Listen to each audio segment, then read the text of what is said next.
Hey guys, today we're checking out Labs, a free virtual instrument from Spitfire Audio.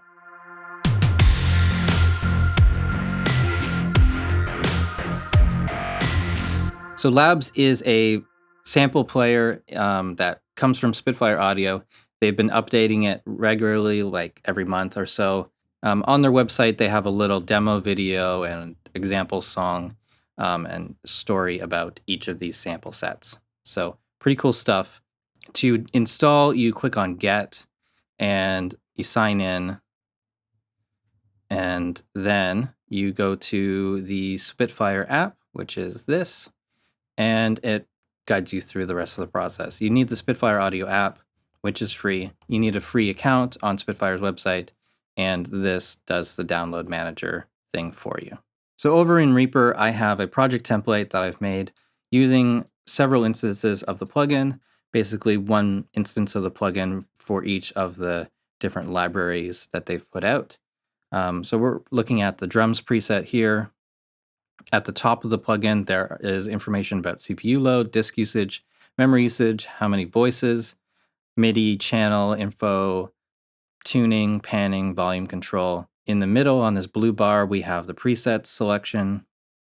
So it looks like this. Scrolling through all of them, we can also filter it to see only certain things. The actual interface of the plugin is just three controls, three sliders. So we've got expression, dynamics, and on this one, it's a reverb.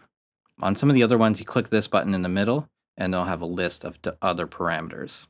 At the bottom, it shows which keys across the keyboard are in use for the sample set, and then there's pitch bend and mod wheel. In my opinion, there's a lot of wasted space in this plugin. I think it doesn't need to be this big at all. It does resize, at least the VST3 version does resize. Well, it's the same amount of wasted space. The usable parts of it, the parts that you need to interact with are then smaller. It's just this area here, the bottom here, and in the middle. It doesn't need to be that big. It's a waste, in my opinion. So I mentioned before that there's three parameters for the drums right here, and I've added those as track controls in this template. And by the way, I'm going to be sharing this project template so you can get started with this even faster. Some of the other presets have different parameters. So the electric piano chorus has expression, dynamics, reverb, tightness, and variation. The soft piano just has expression, dynamics, and reverb.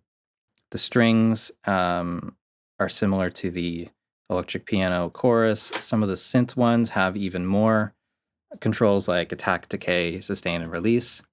So there's a lot of things you can do with this plugin, which looks very simple on the surface, but those hidden parameters make it more expressive, more playable. Let's go through some of these sounds. So up first is the drums.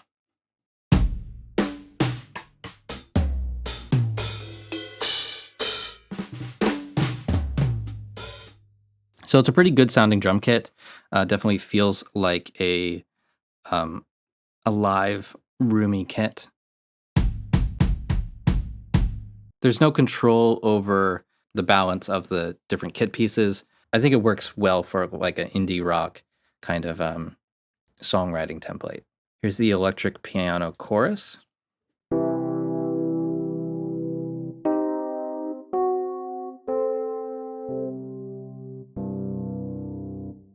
I'm just playing on a little Arturia keyboard, so gotta transpose the keys quite a lot to play everything. Here's the soft piano.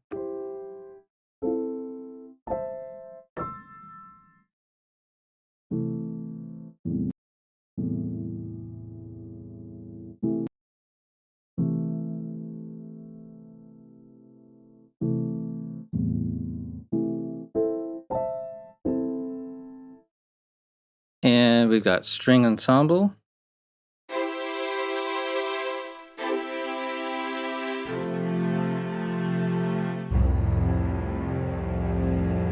And I think these are really nice sounding strings. They sustain infinitely, which is always helpful for more or less realistic things, but I think it works really well.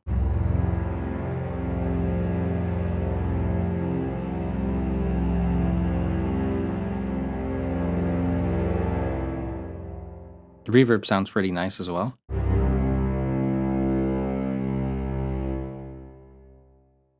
That's the ensemble. There is a strings short,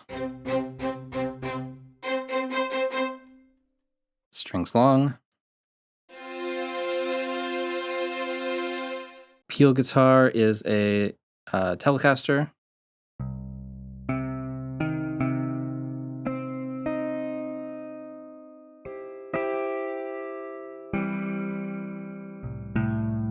There's a few different presets for each of these, by the way.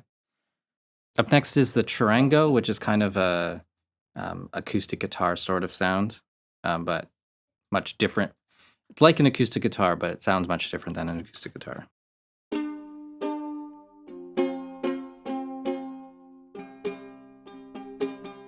Kind of sounds out of tune to me.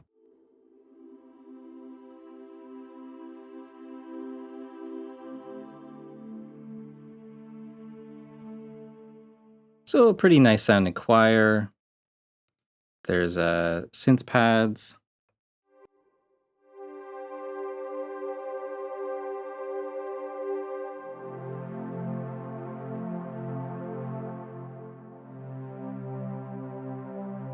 Frozen strings, I think these are really interesting.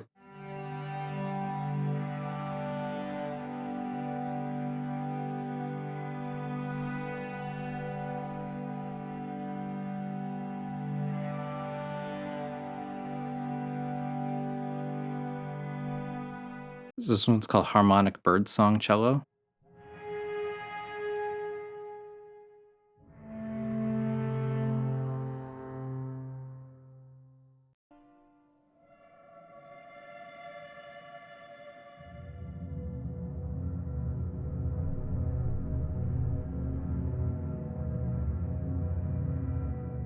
And the last one is a modular piano granular synth sort of thing. Granular piano. It's a piano processed through a modular synth.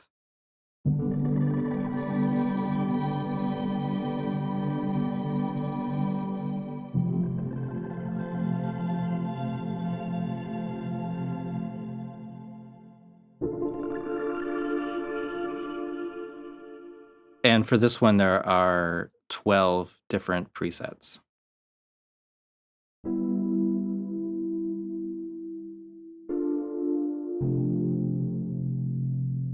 And lots of parameters to adjust. So in addition to the project template that I'm sharing, there is also all of the presets saved as Reaper plugin presets. I find this list much easier to navigate than the built-in list. Even though I can't sort it, I find that it's very simple to go through these. And also the previous and next actions in the action list will work with this. So you can change presets without even looking at the plugin. And for keyboard control, that's pretty important. All right, so I'm going to open up another project. And this is a song that I made using Labs instruments, a bit of automation, and a few other plugins. There's EQ, there's the BX sub filter. I think this is the only third-party plugin that I added in here just to add some more lows to the drums. So I'll just play it and you can get an idea of what you can do with this.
So there you go, just a little demo of what you can do with this plugin.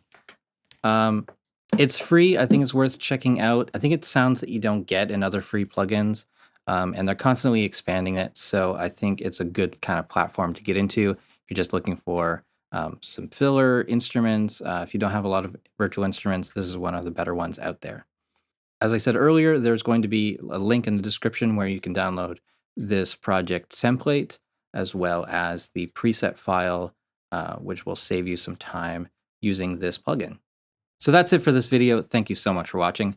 Please subscribe to the channel if you haven't already. Follow me on Facebook and Twitter. Join our Facebook group, Reaper Blog Community. Support the Reaper blog through Patreon and visit reaperblog.net for a lot more tutorials.